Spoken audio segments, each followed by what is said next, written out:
Hey guys, Ramsey here. Welcome to another video. Today we have a new video idea, and this is going to be a video idea that came to me while watching one of Rich Mitch's streams. Actually, one of the commenters mentioned it would be cool to kind of highlight maybe the very first fragrance from different houses. So I'm going to call this a launch video. The initial fragrance released from some of these houses that I want to highlight, and an unboxing. So it's going to be kind of a laid-back Saturday video, if you will. The unboxing is a little unique because it is from my good friend Monsieur. There are two new fragrances in this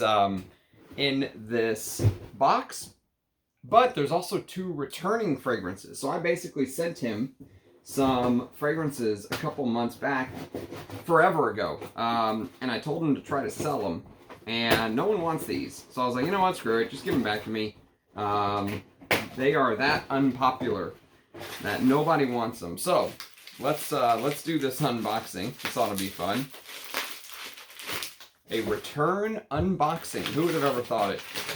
And here she is, the very first one no one wants. It's actually the vintage. Ooh, a vintage. I thought maybe someone would want this, but whatever, I'll just keep it. And it's called Cedrat Boise by Mancera.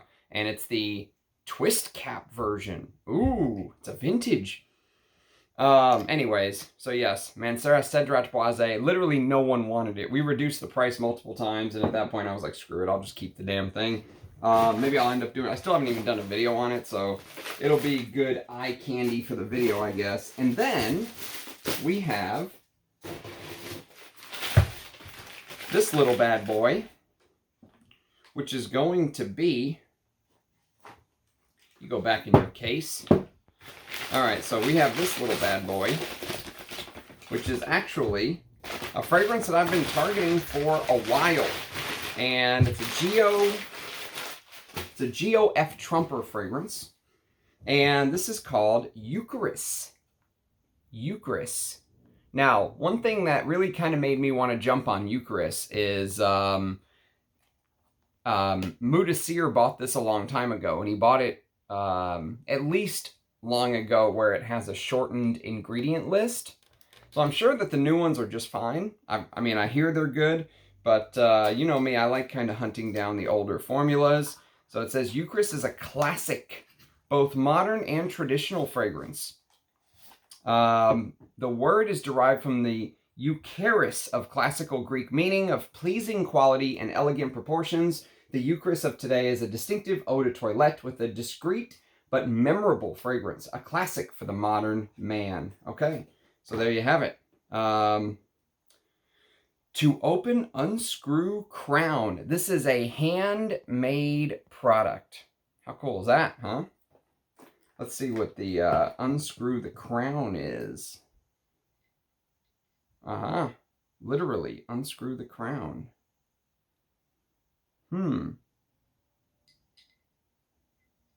Interesting. Does this whole little bit come off? I guess I'll have to play with that later.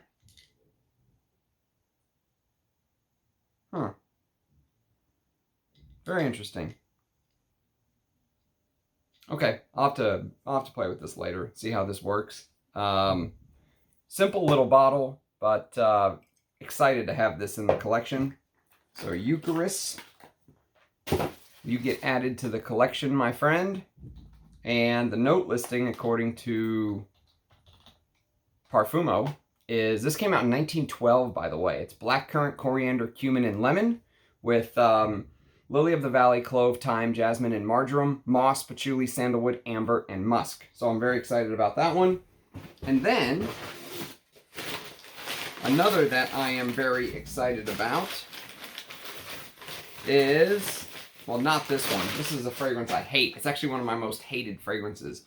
It's this 24 Elixir. Can't get rid of it. No one even wants it. It's so bad. Probably because I'm saying it's so bad. No one would buy it. So that's back home.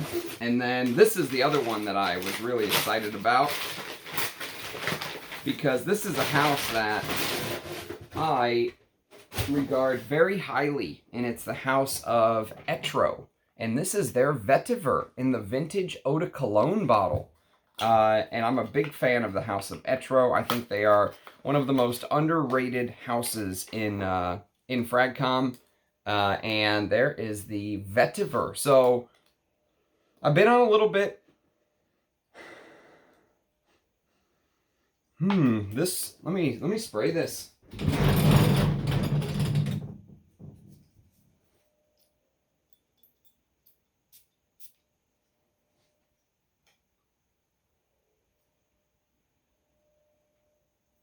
Wow. Wow, that's good. That's a damn good vetiver. When you when I smell it from the atomizer, it almost, I thought maybe it had turned. There's a little bit of a, sometimes you can, if you've ever smelled a fragrance that's turned, you know that smell. But on card, it doesn't smell like that at all. It smells like a very gasoline heavy, earthy, peppery vetiver. I'm gonna have to wear it on skin. It was never sprayed, but sometimes these older fragrances do turn. But I think it's good. Yeah, I hope it's good. I gotta wear it on skin to test it for sure. But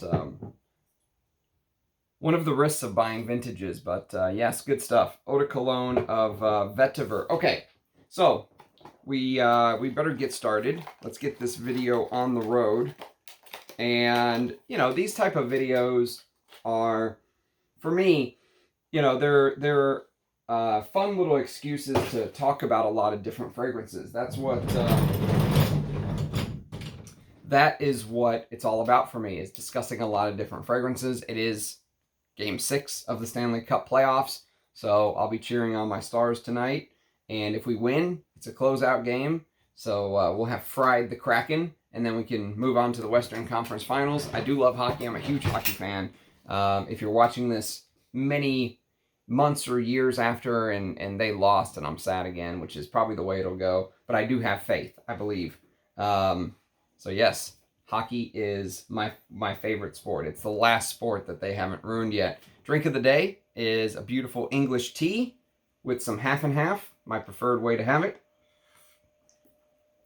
And scent of the day is actually the first time I'm wearing this, and my God, is it absolutely glorious. I completely 100% see the hype for this. I think someone mentioned it in some of the comments I was reading about it, and they said, you know, when you stack this up against some of the other Dior Privés, the heavier type fragrances, sometimes this kind of gets lost in the shuffle. But when you just isolate it on its own and focus on it, it's absolutely gorgeous. I know really what they mean. This is the Cologne version of Bois d'Argent, and this came from my good friend. This came from my good friend Armando's collection. And this, I wore to bed last night. I've been wearing it today. I've been spraying the hell out of this, and I've been really enjoying it. You know, it is, to me, it's so much better than the François Demachy reformulated version, which I have right here. And I will do a comparison video. This is the 2018 batch. And I don't know how old this particular bottle is, but obviously it was back when it was still the Cologne, so could be 15 years or older. And this is the 2018 batch, and you can sort of see the difference in color in the juice, and they smell different. If you guys don't know what Dior did, they basically took the formulas that they were, you know, buying oils from from a big oil house, and of course having to pay the markups to them, and they reformulated their own fragrance. So François Demachy went back and did like this reverse process of reformulating his own house's fragrances so that they could keep more of the profits and cut that oil house out, is what they did, believe it or not. And that's why if you go look at you know, fragrances like this, which were made by Annick Minardo, they show François Demachy as the perfumer because he did a reformulation, but he's not the perfumer. It was Annick Minardo that made Bois d'Argent. And Bois d'Argent is a classic fragrance because it holds a very important place in Dior's history, because it ended up being sort of the blueprint for Dior Homme, which really took off and became one of the most important designers ever released. So enough about that, though. Let's get into the let's get into the fragrance launch video. So we are going to highlight some houses, and we are going to discuss some of the history. And where are we going to start? Let's start with YSL. These are completely out of order, by the way. I don't have them in any order other than just I randomly picked some houses that I thought would be cool to kind of talk about, and talk about the initial release and a little bit about the background of the designer. So interestingly enough, let's talk a little bit about YSL. So YSL, Yves Saint Laurent, was actually an Algerian. He was not French originally. He ended up traveling to Paris for work, and he got a job with Christian Dior. And he actually rose a little bit to prominence because his dress designs were very popular when he was working with Dior. But then something happened in his early years. He had to basically go back to Algeria and fight in like Algerian independence, for Algerian independence. And by the time he got back to Dior, they canceled his contract. So he sued him. He ended up suing Dior and won. He won something like $48,000 or pounds or whatever it was back then, francs. And he took that money and decided to take a leap of faith and opened his own house, and sort of the rest is history. Over the next 2 decades, his designs sort of sat atop the fashion world. He was one of the most highly sought after designers, and of course then the fragrances came into play. And the very first fragrance that came out is an absolute beauty. I wish I had my here we go. I do have my handy dandy microfiber. So this fragrance, even though it's marketed towards women, guys, do not be afraid to try this, okay? This is special stuff. This is the stuff that makes you fall in love with vintage, okay? And this is called YSL Y. And YSL Y came out in 1964. It was the very first release from the house of YSL, from the house of Yves Saint Laurent. And Jean Amique was the perfumer, who is famous for being sort of the boss at YSL. He was the head honcho whenever Pierre Bourdon was working on Coros and stuff like that. And he's a big part of the story if you read The Ghost Perfumer. Jean Amique plays a big role. He was a fantastic boss, Pierre Bourdon mentioned, but he was also a perfumer in his own right. And he created this, and one of the most iconic chypre, floral chypres I have in my collection. If you've smelled, and I think actually this, now the more that I kind of understand this, and the more that I understand where it fits in perfume history, I think this was such a pivotal fragrance because I think it really influenced the 70s. When we think of sort of green, the era of the 1970s being this very green chypre era, if you think of things like Chanel No. 19, if you think of things like Estee Lauder's Private Collection, there's so many green fragrances that were so popular in the 1970s. Givenchy 3, which I think is probably the closest to this that I've smelled. Givenchy 3 is very, very close to this. That came out in the early 70s. But I think this is what influenced all of that to happen in the decades. This is like a capstone fragrance. This fragrance sort of changed future. It changed the future and influenced the future. Although I will say that maybe there's a little bit of the past in here too. You can almost see bits and pieces of Val de Nuit in here. It's a brilliant perfume, but what really blows me away every time I spray this is the honeysuckle note. The honeysuckle note is probably the greatest honeysuckle note I've smelled, period. Zoologist has a decent honeysuckle fragrance, but this is all-star honeysuckle note. It's fruity, it's aldehydic, you get some gardenia and peach and hyacinth and jasmine and tuberose and ylang-ylang and orris and rose. And all of that, you would say, man, ultra feminine. It is leaning feminine, but the base, for me, the base sort of goes into this very masculine type base. You get oak moss, you get civet, you get benzoin and styrax and vetiver. There's an earthy vetiver in the base of this. Almost smoky vetiver, patchouli, and sandalwood. It's just a stunning composition. The ingredients are bar none. I mean, this is why you smell something like this and you've never smelled vintage, and you will instantly understand why someone like me can fall head over heels for vintage fragrances. They do not make them like this anymore. So that's the first fragrance from the house for women. The first fragrance from the house for men was released in 1971. And it's actually the fragrance that Yves Saint Laurent, the man, wore for the rest of his life. It was his signature scent, and it was called YSL Pour Homme. Now, this is the original bottle. This is, and you can see the vertical sort of YSL logo.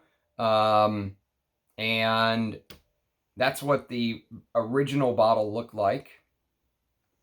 And this was a bottle that was a spray, but it was actually under pressure. And when I got it, you have to be very careful with these pressurized bottles because there was an issue with the atomizer. And I tried my best to sort of get it out and failed miserably. And it actually got stuck in there. And what happened was, whenever it got stuck in there, man, whenever I turned it over to show you that, some of it leaked out right there. So it leaked everywhere. I literally lost all of this bottle, except for like 10 mil. I was able to save 10 mil in an atomizer. But other than that, I lost it all. And so this is, I can't turn this over because this is not, there was supposed to be an atomizer in here. And so when I turned it over, look, it just got all in the cap. So unfortunately, I am in a little bit of a pickle with this bottle. I decanted 10 mils, and so for now, I'll just have to sort of live with my losses. I'm glad to have it, and I'll show you it. I think it's a fantastic fragrance. I think it's one of the best examples of a citrus, aromatic, sort of this citrus chypre style that was very popular, whatever you want to call it, citrus aromatic or you know, citrusy, fresh, chypre style, whatever you want to call it. It's that. You know, if you, I think this was influenced by Dior's Eau Sauvage, which was probably influenced by Monsieur de Givenchy from 1959. And so you can sort of see the connections that these fragrance houses play off of each other. No one exists in a bubble. Everyone is sort of watching what everyone else is doing, right? But I like this more than Eau Sauvage, to me, from 1966. This from 1971 feels more my style. I got some on my hand. And that lavender, lemon vervain, there's a beautiful Brazilian rosewood in here. One of my favorite Brazilian rosewood notes with a gorgeous old school carnation. It's like citrusy and slightly dirty lemon, lavender, very, very traditional masculine, citrusy, fresh, spicy, woody, that kind of thing. Lovely sandalwood.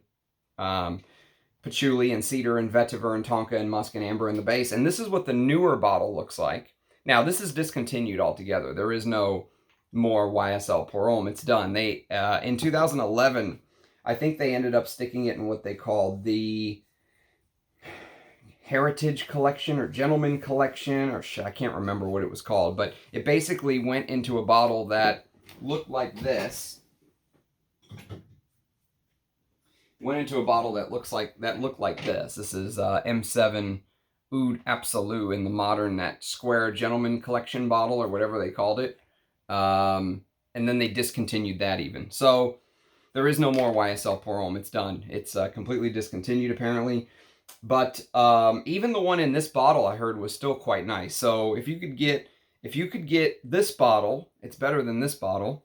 And if you can get this bottle, you know, it's better than this bottle, but all of them are good. You can't really go wrong, I don't think. This type of style is just very well done.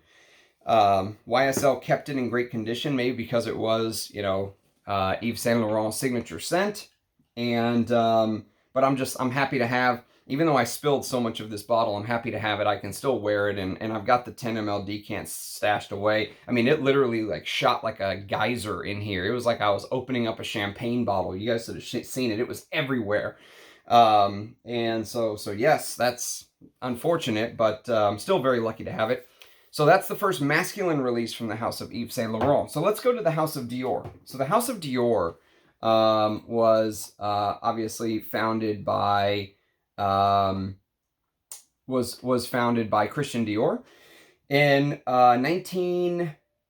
he was born in 1905, and he established Dior in December of 46. So their very first fragrance came out in 1947, and it was a Jean Carles creation. Jean Carles, Paul Vacher, Serge Heftler, Louis were the three perfumers listed on the original Miss Dior, but I think Jean Carles gets most of the acclaim, if you will. And it's a proper floral chypre, and it's called Miss Dior.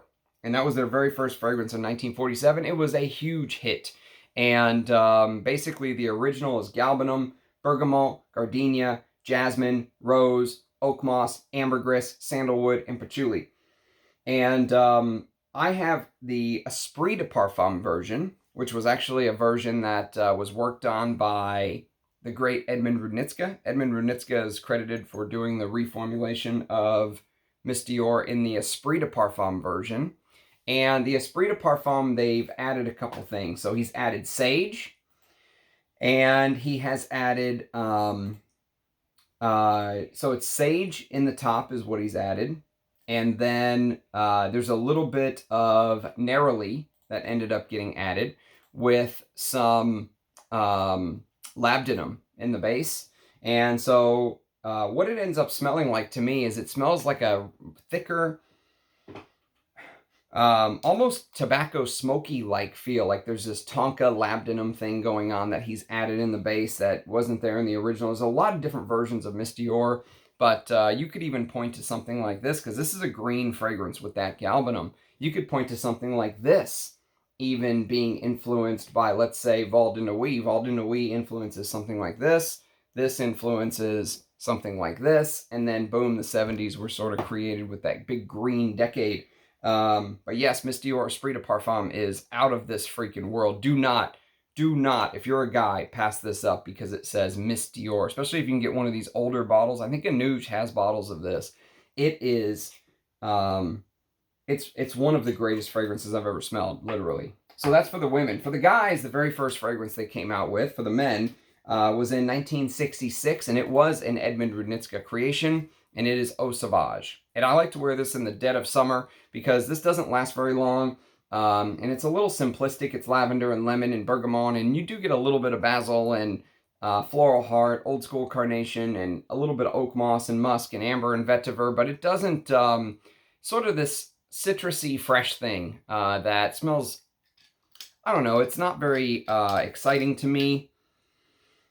I mean, I can see why it was so popular. I completely can see why. Apparently, this was the signature scent of like Steve McQueen and people like that. I mean, it was, I think Steve McQueen said that one of the reasons he was able to get so many chicks is because of Eau Sauvage, because it has hedione in it, and they claim hedione is like a natural attractor, that it's scientifically proven to attract the opposite sex, something like that, you know.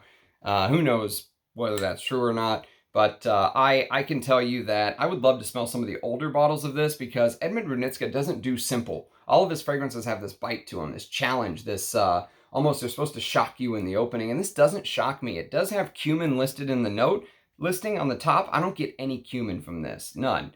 That's the reason why I much prefer Eau de Hermes, his creation a decade before, 15 years before Eau Sauvage. But yes, it is considered to be one of the greatest masculine scents of all time. It's just not my favorite. Okay, so let's talk about Guerlain. Guerlain was founded in 1828 by Pierre-François Pascal Guerlain.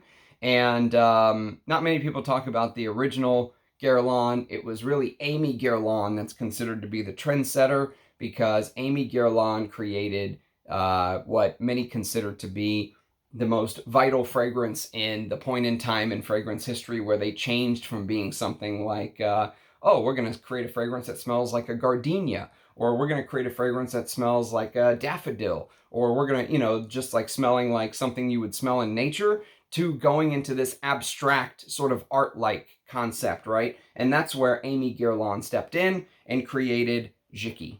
And Jicky came out in 1889, it was released. Someone once asked Jacques Guerlain, sorry to my French speakers, someone once asked Jacques Guerlain if, what's a proper fougere, okay? And he replied that there are only two proper fougères, Jicky and Mouchoir de Monsieur. And of course they're both Guerlains, happenstance. But Jicky is this spicy floral fougere with lavender, lemon, bergamot, rosemary, mandarin orange, rose, basil, orris root, patchouli, jasmine, vetiver, civet, benzoin, tonka bean, vanilla, ambergris, frankincense, rose, sandalwood, spices, and leather. And I love Jicky. I still would love to smell the Extrait one day. I've never smelled the Extrait, but this is a older bottle. What is this? 6-digit batch code of the Eau de Toilette, which I absolutely love. And this is a more modern Eau de Parfum. I think this is a 2017 bottle. I'm not 100% sure, but I can tell you it is absolutely amazing. I sent some to Russian Adam, and he was shocked this was a modern, because he said it smelled so much like, you know, that synthetic civet in the dry down. He just couldn't believe they created a modern perfume like this, but it's not. It's a modern bottle, but it's a perfume created in the late 1800s. Many people consider it very dandy. Some people say it has a little bit of this halitosis-like vibe to it. This sort of, you know, this not rot, not dirt, but this this lived in feel. I don't know how to describe it. It's very hard. But if you go to Parfumo and you pull up the Eau de Toilette, the Eau de Toilette says that it's discontinued, which I would be shocked if they actually discontinued Jicky. It says that they're only, well, they're not discontinuing Jicky, but they discontinued the Eau de Toilette. They're continuing on with the Eau de Parfum, basically, is what they're doing. But I would love to smell the Extrait one day. Anyways, so there was Jicky, and then after Jicky, there was, I already showed you, but it's basically a fragrance called Mouchoir de Monsieur. And Mouchoir de Monsieur, obviously I can't spell. Mouchoir de Monsieur came out in 1904. And it is only available in the Guerlain boutique in Paris, apparently, from what I hear. It's pretty much very hard to find now. So it's not discontinued, but they made it extremely hard to find. It's lavender, bergamot, lemon vervain, jasmine, patchouli, cinnamon, neroli, rose, and tonka with oak moss, vanilla, amber, and iris. And that iris, I think, changes everything for me. I prefer Mouchoir de Monsieur over Jicky. Maybe it's just because I knew it was marketed for men, and I just kind of went into it with that mindset. But I love Mouchoir de Monsieur. It's one of my favorite sort of fougères to wear. It is a little bit powdery. It's animalic, but it has that Guerlain class, you know, that anytime I smell a Guerlain, I just feel like I'm wearing the best fragrances the world over. That's why it's my favorite house. One of my favorite houses. And when they do stuff like this, I mean, it's completely understandable why, but that might be hard for some people to digest. But that was the first masculine in 1904. Mouchoir de Monsieur literally has, I think it translates to sort of gentleman's handkerchief or tissue or something. They would actually spray their handkerchiefs and give it to a woman that they liked, so she could take it home and still smell them, I guess. Smell what he smelled like back in the day. That's the story, anyways. But anyways, Mouchoir de Monsieur was a different time back then, 1904. Love that fragrance. It's good stuff. And then, so let's go to the House of Amouage. So Amouage was founded in 1983, and it was founded by Qaboos bin Said, the Sultan of Oman, who was a big frag head. He had collections of so many awesome stuff, amazing ambergris, amazing ouds, different, you know, specially fragrances designed just for him, you know, that kind. He's like if I became a frag head, but also, well, I am a frag head. Let's rephrase that. If I became a sultan and I was a frag head, just imagine having houses like Henri Jacques creating your own, you know, fragrance just for you and stuff like that, right? And he wanted to basically give his people something more beautiful to look forward to instead of just being oil, because, you know, the Middle Eastern countries were known for oil producers, but that didn't really give them something to be proud of. So he wanted to give almost like an art form for his countrymen to be proud of. I think it's a genius strategy. And so that's how Amouage was founded in 1983. The very first men and women's fragrance both were launched side by side in 1983. So this is the women's version. And it used to, this is a tester. It's not with the actual bottle. The actual bottle of this is brilliant, gorgeous, one of the most beautiful bottles you'll ever see. If you find the original one, it almost looks like a beautiful mosque or a building or something like that. But this is Amouage Gold Mn. This is one of the older bottles. You can tell because it says Sultanate of Oman. It was before the Amouage SAOC LLC days or whatever it is. The Gift of Kings is what Amouage called, and they're spot on. But basically, Amouage Gold is rose, lily of the valley, frankincense, jasmine, myrrh, orris root, ambergris, musk, sandalwood, cedar, and civet. It is very opulent, powdery, opulent, oriental, floral, highlighting sort of the ingredients around Oman that, you know, the most opulent ingredients, if you will. And then they did the men's version, which I actually prefer the men's a little bit over the women's. Amouage Gold Mn. And Gold Mn is, they added things like dog rose or rose hip. And I think they increased the civet. This is, you know, I saw a picture of like a king holding like a leash of like a jaguar or a cheetah or a leopard, you know, and there's this like very posh, expensive looking Turkish rug that was like woven in gold threads, and that's the image that Gold Mn gives me. I mean, it really does. It's some people compare it to Chanel No. 5. I would take this over Chanel No. 5 any day of the week and twice on Sundays.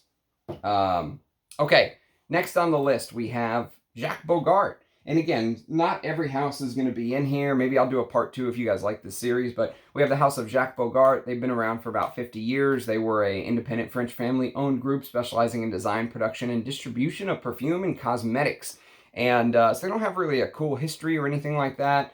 Or if they do, I couldn't really find it. But I do know that in 1975, they launched what I consider to be one of the best masculine fragrances money can buy, and that is Bogart by the house of Jacques Bogart. Now, it looks like it's a signature being written, and so it came to be known as Bogart Signature, but I actually have a comparison video on my channel between a older bottle, which look like this, and the newer bottles, which look like this, and there are some differences, but I can vouch for the new stuff, I'll tell you that. Bogart does great reformulations. I don't know how, I don't understand how they can, but they can. So yes, Jacques Bogart by the house of Jacques Bogart from 1975. And then we've got Oscar de la Renta. Now, Oscar de la Renta is a very interesting character. He was a Dominican Republic citizen.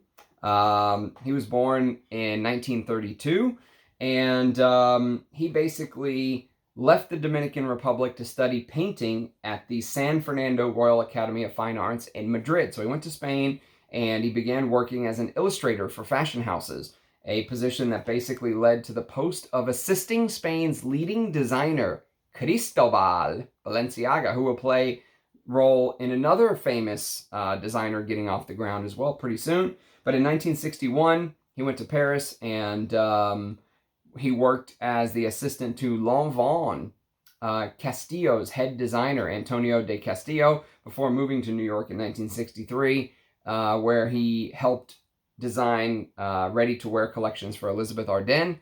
And then in 1965, he established his own eponymous brand in New York. And so it basically, Oscar de la Renta was sort of known as this casual luxury. He was a casual luxury, came to represent casual luxury to women. Many of his like friends' wives are who he started, you know, doing his collection with and stuff like that. So he released a couple fragrances in the late 70s, early 80s. He released a women's fragrance, which I've never smelled, called Oscar. It came out in 1977, and it's discontinued now, unfortunately. I would love to smell that one day, but apparently it's like a spicy floral fragrance, powdery, spicy floral. And there's a note in Oscar called Cascarilla. Cascarilla is the bark of the cascarilla tree, and it's being used in the Latin American folk medicine, which is interesting because he was big in Latin America, being from the Dominican Republic, but it's also used in alcoholic beverages such as Campari. So, interesting fragrance. I would like to smell Oscar one day. The men's version is one of my all-time favorites. I've talked about it on the channel a lot. And this is called Oscar Pour Louis. This is the Parfums Sanofi And this is Parfum Stern. This is the original one. The Parfum Stern looks like this. You can see right here, it says Stern right there across the bottom. This is the OG. But either one of these, Parfum Stern or Sanofi Beauty, I can attest to. This is the newer design. This is the older design. They're both fantastic. This is not the new one. The new one was something completely different. Elizabeth Arden, or I forget who it was, but one of the best masculines ever created.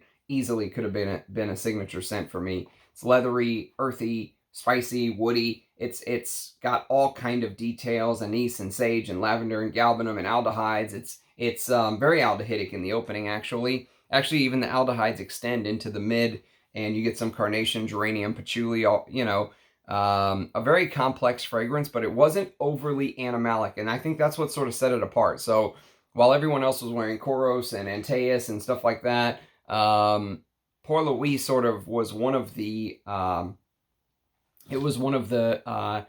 you know, the alternatives, if you will, to Koros or those more animalic fragrances. Okay, next on the list is going to be the House of Krizia.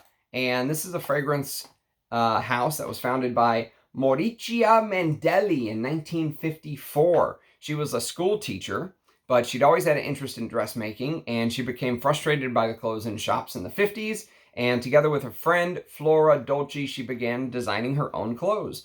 And they started with skirts, and she basically personally took her designs around Italy to sell directly to the shops. How insane is that? This gave her crucial feedback from street level, which she was able to utilize, for her future designs. By 54, her project had grown to include 6 workers, and she named her company Krizia. And from Plato's dialogue on women's vanity, in very interesting background for the House of Krizia. I love the House of Krizia. I think they are extremely underrated. And so originally, the very first fragrance that came out by the House of Krizia is a fragrance that's called K de Krizia. And this is the Eau de Toilette. This is the Eau de Parfum. And I don't know if you can tell, but listen to the quality of the bottle. This is like glass. Extremely heavy. And very high quality.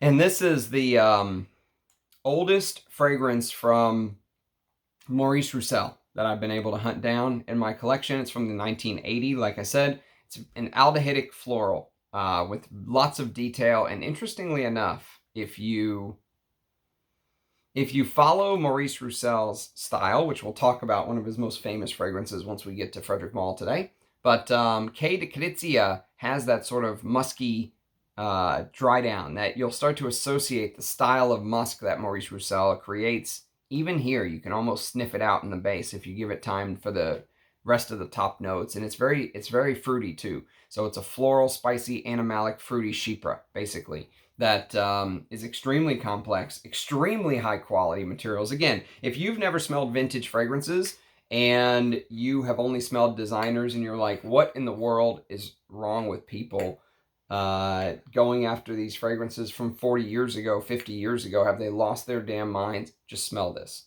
Smell this. Smell some of these vintage fragrances I'm talking about. You will be knocked out of your chair. You'll be absolutely blindsided by the quality. If you know perfume and you know what's been going on in the perfume world and you smell stuff like that, and then you smell what you're smelling now, the only conclusion to come to is that, you know, they pulled the wool over our eyes, that, you know, there's no other conclusion to have, that we've just been had. You know, the houses have lessened the materials and jacked up the price, and we get much less for our money now. Back then, value for money was so high. This type of perfumery is so rare. And even though it's not my favorite to wear out and about, I like wearing the masculine stuff. Man, before bed, you put something like that on, it is absolutely perfect. You know, you can just break down the fragrance, and it's a joy. It's a pleasure to know those type of perfumes. Okay, So next on the list, we're going to talk about the house of Paco Rabanne. And I mentioned another designer was influenced by Balenciaga, and it actually was Paco Rabanne. Paco Rabanne was known as Francesco Robanetta, and he was a fashion designer. He fled Spain for France with his mother when the Spanish Civil War broke out. He originally had an architect's education, but his mother was the chief seamstress at the Spanish house of Balenciaga. And so he basically took to study fashion, and he became known as the enfant terrible of the French fashion world in the 1960s. He was they called him like a space age designer because he used to make stuff that was very metallic looking, very, he would use very unconventional methods. He would use metal to make designs out of, paper, plastic, very outlandish, flamboyant designs. And so, yes, if you've seen some of those older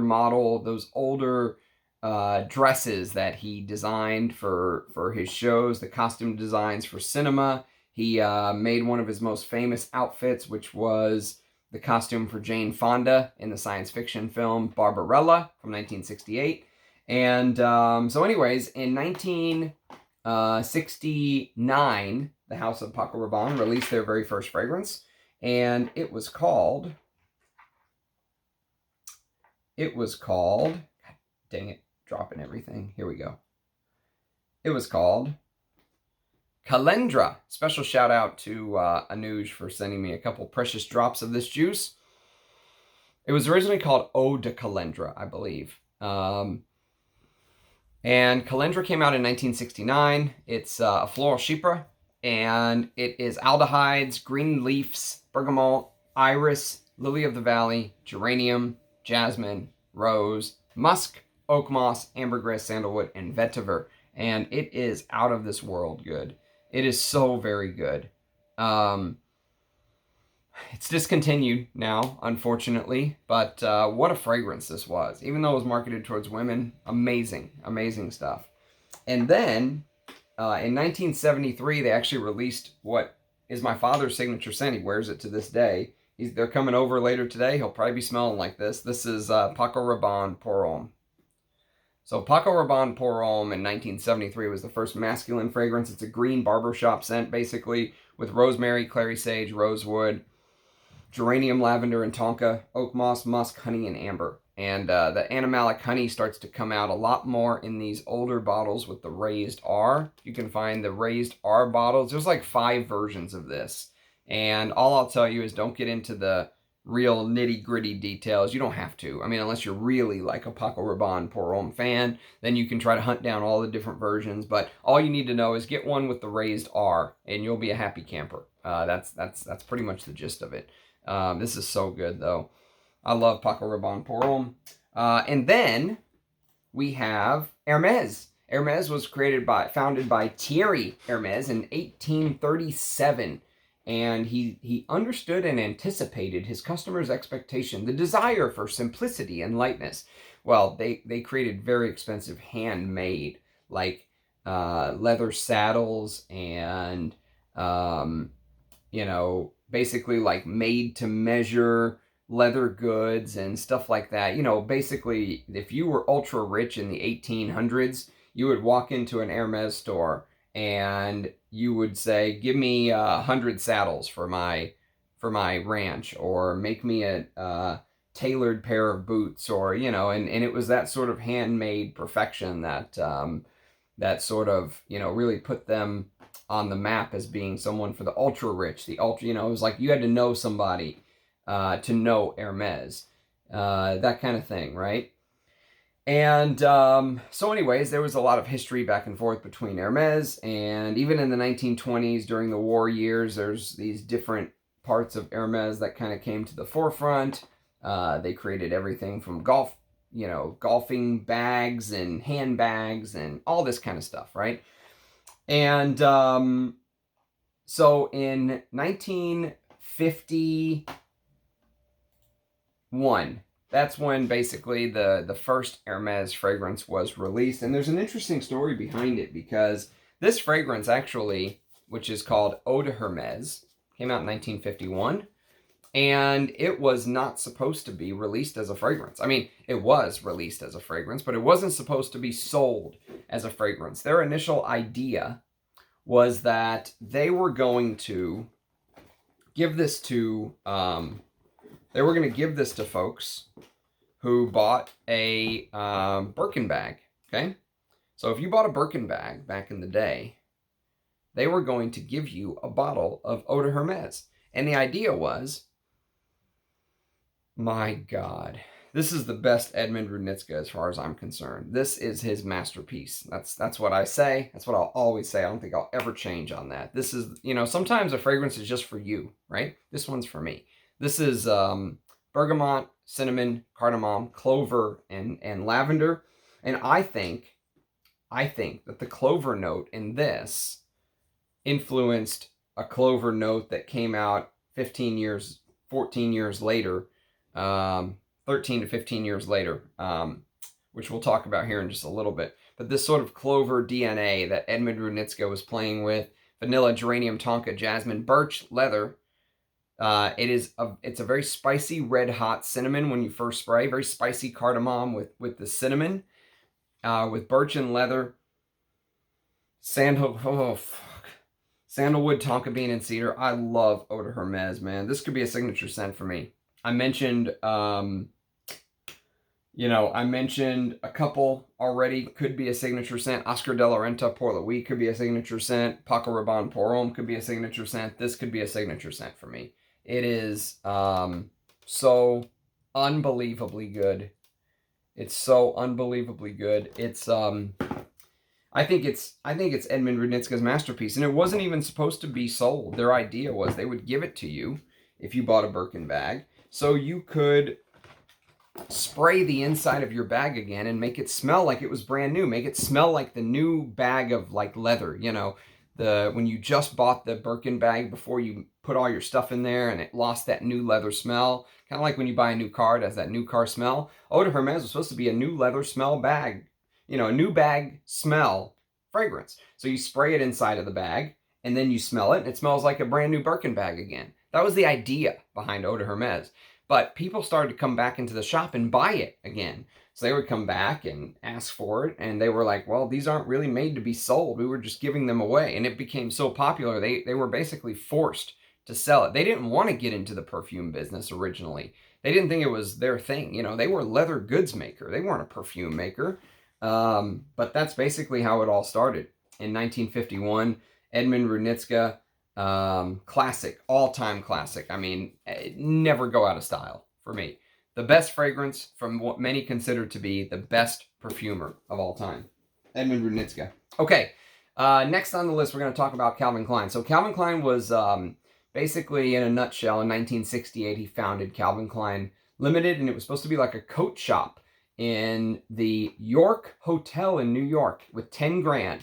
10 grand. He started his own little firm, so his own little company, and it was supposed to be youthful, understated coats and dresses in 1968. And that's basically what that is basically what kind of ended up taking off and turning into the icon that he is today.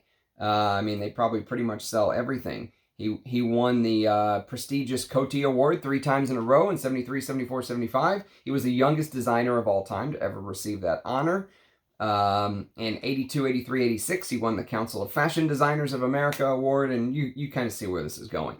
So, first of all, there's a Calvin Klein fragrance for women, very similar to Oscar de la Renta. I haven't smelled the Oscar for women. I haven't smelled Calvin Klein for women, the first one from 1978. It's aldehydes, gardenia, hyacinth, peach, and raspberry with carnation, jasmine, lily of the valley, orris root, and rose, with amber, cedar, musk, oak moss, and sandalwood. Have not smelled that one. But in 1981, they created their first masculine, and it's this. And this is one of my most prized fragrance possessions. I love this stuff. I think it's the best Calvin Klein fragrance ever created, and it is Calvin by Calvin Klein. And this is an original Calvin Klein Cosmetics Cologne bottle. It is, it's good. Mugwort, bergamot, chamomile, lemon, mandarin orange, neroli, vervain, cinnamon leaf, geranium, orange blossom, tarragon, oak moss, musk, patchouli, sandalwood, and vetiver. Created by IFF. It is very, very good. Okay, next we're going to talk about Thierry Mugler. So Thierry Mugler was born in Strasbourg in 1948, moved to Paris in 72, started working as a freelance designer for many famous fashion houses, first in Paris, and then Milan, London, Barcelona, on and on and on. And basically, Thierry Mugler, when it comes to perfume, their biggest hit was an Olivier Cresp creation in 1992 that coincided with a fashion show they were putting on in the early 90s, this sort of angel star dress design or whatever. So they ended up calling the fragrance Angel. And you can sort of see, this is the old Thierry Mugler sample before it became now just Mugler. In 2017, I think that switch was. This is a little older decants. All I have of, I don't own a bottle of Angel. I would love to. I never got one. I would love an older bottle though. If I ever come across one at a fair price, you know, I would do it. But it is, you know, a gourmand, which you know, normally I don't like gourmands, but I love what Olivier Cresp and Vez de Cerise did. I'm not familiar with Vez de Cerise, but Olivier Cresp is a genius. I think he's a genius. I think he's a great perfumer. And it's this has many, many notes. They list things like cotton candy, cassia, coconut, bergamot, melon, jasmine, mandarin orange, honey, blackberry, orchid, peach, red berries, apricot, jasmine, lily of valley, plum, rose, patchouli, chocolate, caramel, vanilla, amber, musk, and tonka bean.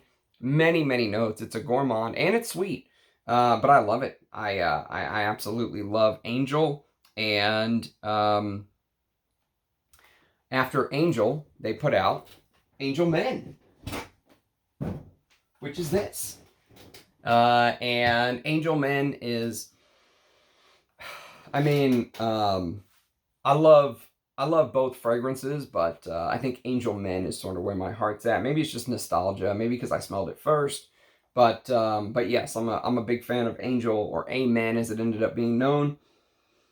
So yes, Thierry Mugler, good stuff. I mean, I'm sad what L'Oreal has sort of done to the house, but L'Oreal does that with many, many houses. That's nothing new. L'Oreal takes houses and just, I don't know what they do with them. Okay, so let's talk about the house of Aramis. So Aramis, Aramis was basically the first prestige men's fragrance to be sold in department stores. So it was the first prestige men's fragrance to be marketed towards men, sold in department stores. That was a big deal back then. They basically came out with this.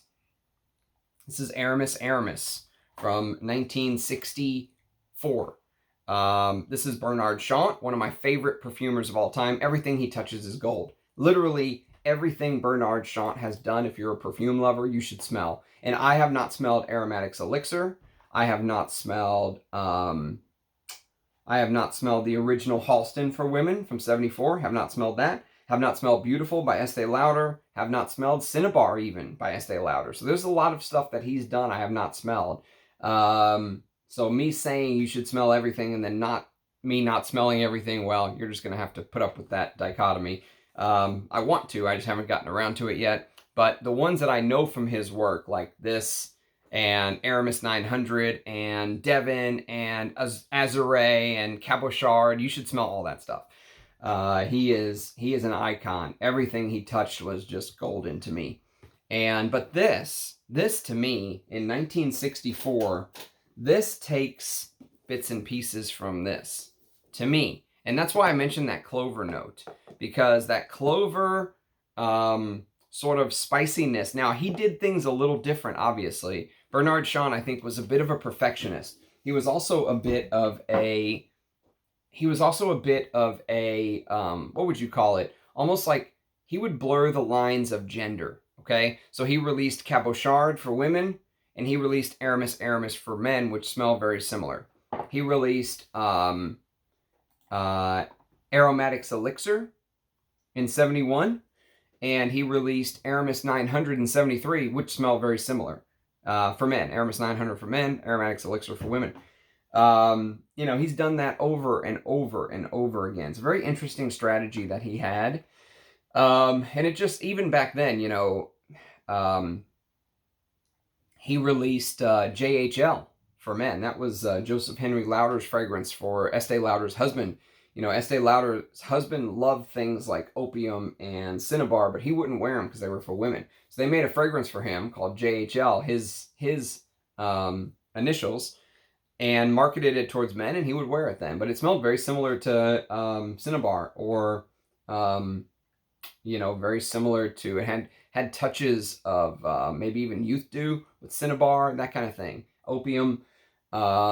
So Bernard Chant's an interesting character. He's a very interesting character, but this is one of the best masculines created of all time, in my opinion. It is spicy, it's leathery, it has that cumin and thyme and artemisia. What sets it apart from Eau de Hermes to me is it doesn't have that red hot cinnamon opening. He took that out and he added things like artemisia and thyme. He kept the cumin, kept the clover, kept the cardamom and clove and all that stuff, and leather. There's a lot of similarities. There's castoreum in the base of this. It's slightly animalic, but man, what a masculine fragrance this is. It is, oh my God. I absolutely adore Aramis. Okay. Next on the list, we have Frederic Malle. Frederic Malle is a very interesting chap because his uncle, Louis Malle, was a celebrated film director. His grandfather, Serge Heffler-Louis, was the founder of Parfums Christian Dior and an emblem of France's perfume legacy. Wow. What a bold statement that is. I love Frederic Malle, though. I'm not going to lie. And granted, he came from a rich family. His apartment was the same apartment that, what was it, Edmund Rudnitska lived in, or Christian Dior. I forget who lived in his apartment. But it was something like he grew up in an apartment that was also lived in previously by a very famous perfumer or something like that. Anyways, long story short is his family obviously was well connected and they had money and stuff like that, but I still love what he did, creating his brand, making his own mark, and he has a love of perfume. You can tell when he talks. You can see it in his inflection of his voice and the way he talks, and he obviously sounds much more educated than I do, but he has the love of perfume. There's no doubt about it. And so he created Frederic Malle in the year 2000, and his whole point was to create a brand that had no deadline or no max amount they could spend on a fragrance because of marketing budgets or stuff like that, right? And they also put the perfumer's name on the bottle. So, for example, the very first fragrance was Iris Poudre, and you can see Pure Bourdon right there. It's one of the older 10 ml decant sets they used to sell. Iris Poudre is absolutely fantastic.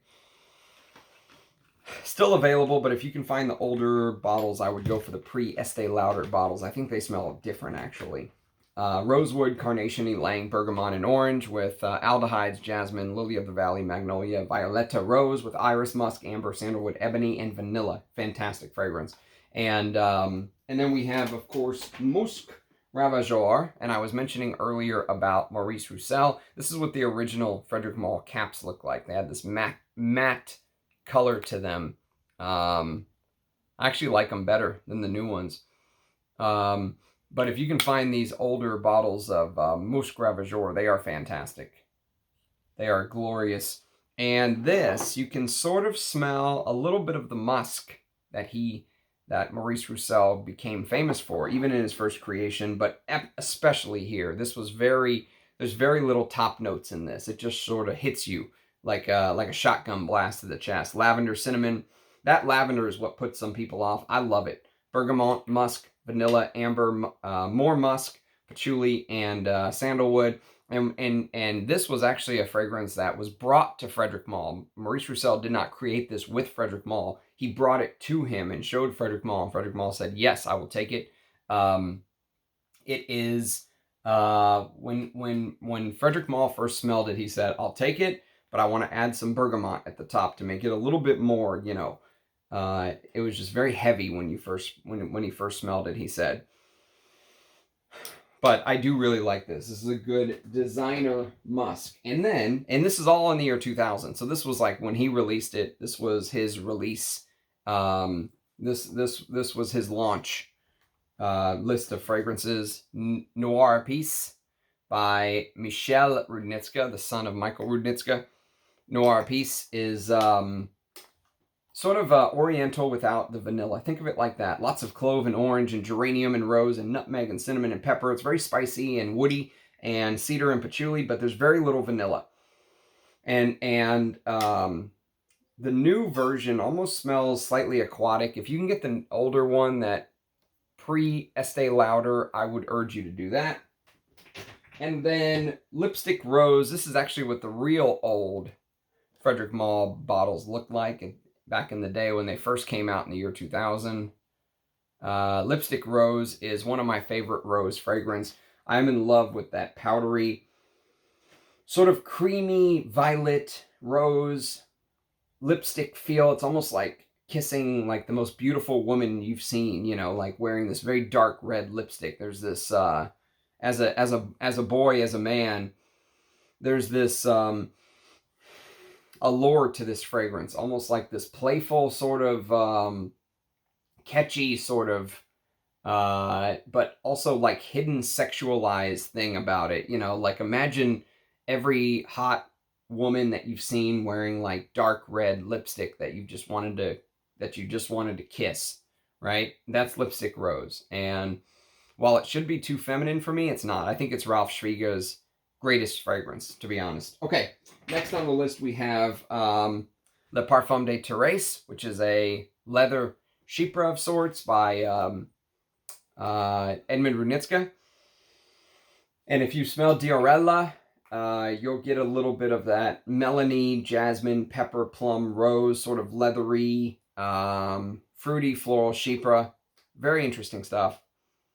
Michel Rudnitska said that he thinks this is his father's greatest creation. This was a bespoke fragrance for his wife. His wife wore this her whole life once he made it for her. And then whenever Edmund Rudnitska died, they ended up going to Frederic Malle and allowing him to use the formula, because she said she wanted the world to know this creation that her husband had made. Okay, so we're going to do one more house, and then we're going to basically call it. I had some more listed, but we're already at the hour mark, so I think maybe we'll do a part 2 of this one day. But finally, I want to end with Hugo Boss. And Hugo Boss is a fashion house that was founded in the 1920s. 1923, he basically founded his own clothing company in Metzingen, Germany, where it still operates today. And in basically the company it was 99 years ago they were founded. It's almost 100 years old. Next year will be the 100-year anniversary. And a little bit of a dark spot on the house is that obviously Hugo Boss became a National Socialist member, and the house is known for making the uniforms for the SS. Interesting. I think there's a History Channel show or something I saw on it, if you're interested in digging deeper into the history back then in the 20s and 30s. But those black sort of SS uniforms that you've seen, those were created by Hugo Boss.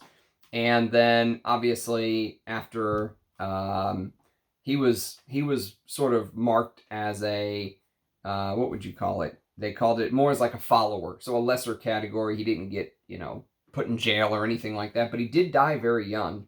Hugo Boss died in 1948, believe it or not. And their very first fragrance didn't come until 1985, and we'll end here on one of my favorite fragrances of all time, and this is called Boss No. 1. And the older bottles of Boss No. 1 actually don't say anything. There is no Boss No. 1 right here. There's nothing written. The newer bottles say Boss number 1, and then the really new ones have a completely different design. They have this like silver cap and silver sort of outline. I hear to stay away from those, but if you can find these older bottles right here, like this is made in the UK. Made in the UK. And Boss number 1 is, my God, man, one of the greatest honeyed. Oh, fuck. Oh, it's just me. It's me through and through. This would be one of my signature scents. That sort of tarragon, basil, green apple, juniper, caraway, bergamot, lemon, honey, geranium, jasmine, lavender, orris root, lily of the valley, rose, sage, oak moss, tobacco, amber, cedar, cinnamon, musk, patchouli, and sandalwood. There is a fragrance that came out in, I think, like 25 years ago called Boss Concentrated, I think. I can't remember. I think it's called Boss Concentrated. And apparently it's a much smoother version of this. I need to smell that one day. I've never smelled it. But yes, so anyways, that's my fragrance launch video. We'll do a part 2 because I didn't really get to other houses that I wanted to, but I don't want this video to be forever either. So, thanks for watching. I hope you like the unboxing. Let me know what your favorites are, whether it's the Vetiver, or whether it is the Eucris. Let me know what your favorite from the unboxing is. And then, of course, we have some old friends that came back home. No one even wanted to buy the damn thing. So anyways, thanks for watching. Cheers, guys. I appreciate the support. And I'll catch you next time. Bye-bye.